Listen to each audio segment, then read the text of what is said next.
Bom, então nesse vídeo quero falar aqui com vocês sobre o Vitória e dois nomes que, na minha opinião, poderiam ser ótimas alternativas para o início do Campeonato Brasileiro da Série A, tanto de um ponta esquerda quanto de um meia central barra meia ofensivo. Acho que poderiam ser duas ótimas opções realmente para o decorrer da temporada. E são dois argentinos, um argentino e outro uruguaio, né, melhor dizendo, que eu acho que se chegasse agregaria bastante. Eu quero trazer aqui um pouco mais de detalhes nesse vídeo de hoje.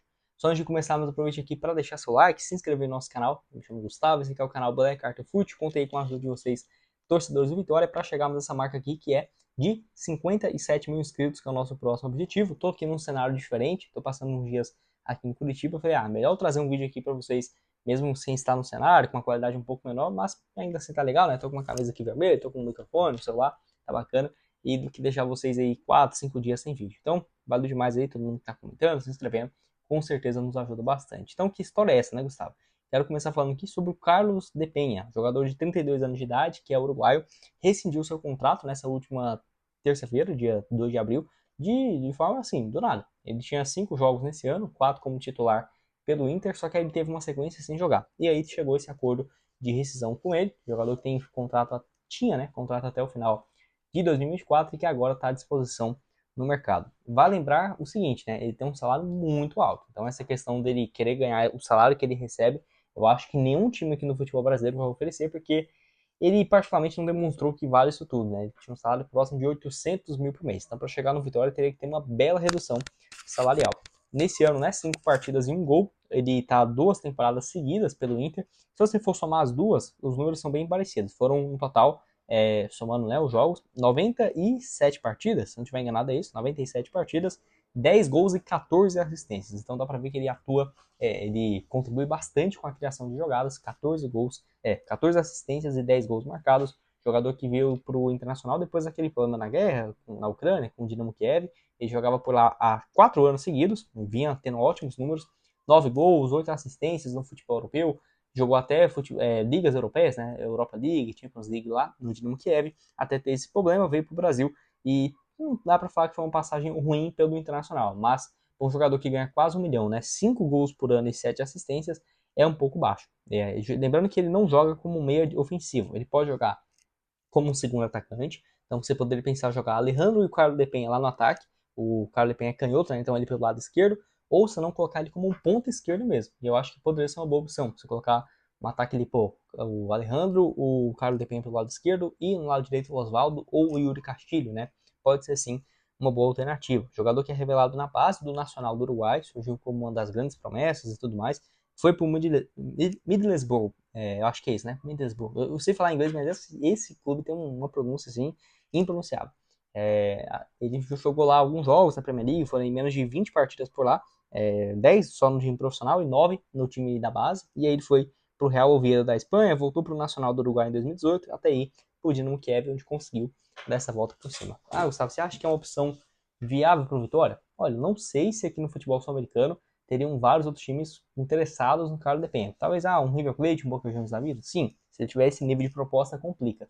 Mas não acho que seria o cenário. Talvez uma proposta da Arábia. A grande questão é o seguinte, o Vitória seria o ponto de vista financeiro, né? Pagar ali 800 mil reais, cara, não faz o menor sentido. Eu acho um valor fora da realidade. Acho que quase todos os times, tá, gente? Acho um valor desse, tirando um time que tá nadando no dinheiro, que é poucos aqui no Brasil, não acho que um valor que compensaria. Pode deixar a sua opinião aqui embaixo, o que você tem a dizer também, se você concorda, discorda.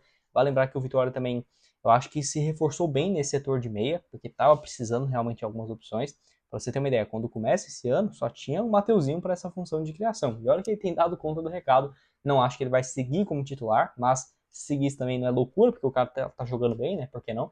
Só que pode ser um bom complemento de elenco. E ainda tem, por exemplo, na meia, o Jean Mota, que é óbvio, pode jogar como meia central e o Daniel Júnior, por exemplo, de meia, e o Jean Mota pelo lado esquerdo, e tendo, por exemplo, o Caio Vinícius ou enfim, o Rodrigo Andrade, pode ser. Só que uma opção bacana é que tem vários meias, né, de criação. Então só aí, o Luan, Daniel Júnior, o Giamotto também pode fazer esse papel de criação. E o Carlos de Penha poderia jogar nesse setor? Poderia, mas pode jogar mais pelo lado esquerdo, por isso que eu trouxe ele aqui para vocês. Agora, se fosse, por exemplo, né, Gustavo, um meia de criação barra meio campista central, tem alguma outra opção aqui no Brasil que é um pouquinho mais viável, né? Porque lembrando, esses dois jogadores são estrangeiros, só que eles estão atuando no Brasil, e aí por isso que fica mais fácil, que é em relação ao Galopo. Eu acho que eu já trouxe um vídeo aqui no canal sobre ele, no Vitória. Ele tem 24 anos de idade, tem contrato com o São Paulo até o final de 2026, então bem longo ainda. Foi comprado por mais de 25 milhões de reais e não tem sido aproveitado. Engraçado isso, né? Ele inclusive trocou de empresário, o empresário dele tem interesse de colocá-lo no futebol europeu, mas a janela só abre em julho, né? Ele vai ficar fazendo o quê, né? Abril, maio, junho, julho, ficar parado? Eu acho que ele poderia, na minha opinião, ter um empréstimo para um time brasileiro, jogar a Série A. O Vitória estando na primeira divisão facilita muito algumas contratações como essa, porque estando na Série A tem uma visibilidade muito maior do que quando estava na Série B, né? Ou de, por exemplo, ser emprestado para jogar os primeiros meses de Copa do Nordeste, Copa do Brasil e Campeonato Estadual. Isso acaba que, quando começa a Série A mesmo, é muito mais fácil os times que não estão aproveitando seus jogadores ter um empréstimo nesse sentido, né? O Galopo nesse ano pelo São Paulo, 8 jogos, 1 gol marcado, jogou aí 2023 também, começou muito bem, só para você ter uma ideia, 2023, na temporada passada, 11 jogos, 8 gols e 2 assistências. E olha que ele não é, por exemplo, um meia que fica, tipo assim, atrás do atacante. Não, cara, ele pode jogar muito parecido com o Jean Mota. Pode jogar até mesmo o Galopo. Pode, se você tiver, por exemplo, um jogo que o Vitória precisa vencer. Não é loucura você pensar pelo lado esquerdo, Jean Mota, meia centralizado, Daniel Júnior ou Luan, enfim. E pelo lado direito, tendo, por exemplo, o Galopo. Não é loucura de se imaginar algo nesse sentido. É claro, ele quanto mais perto do gol, na minha opinião, melhor, porque ele chuta muito bem, tem ali um poder de decisão, passes muito interessante, e me surpreende o Carpegiani não tá dando o espaço para ele no São Paulo, que a torcida tem pegado muito no pé, e o próprio jogador, seus representantes, não está muito satisfeito, foi um valor de milionário, acho que foi 6 milhões de euros, né? Foi 30 milhões de reais, 6 milhões de dólares que o São Paulo pagou nele. Que olha que ele demonstrou um baita futebol no início do ano passado, até se lesionar. Nesse ano, tendo condições, não está entrando. 2022, 21 jogos, 1 gol. Ele começa com muitos altos e baixos. No Banfield da Argentina foi muito bem. No ano que ele jogou com mais frequência, 2021, 13 gols em 48 jogos.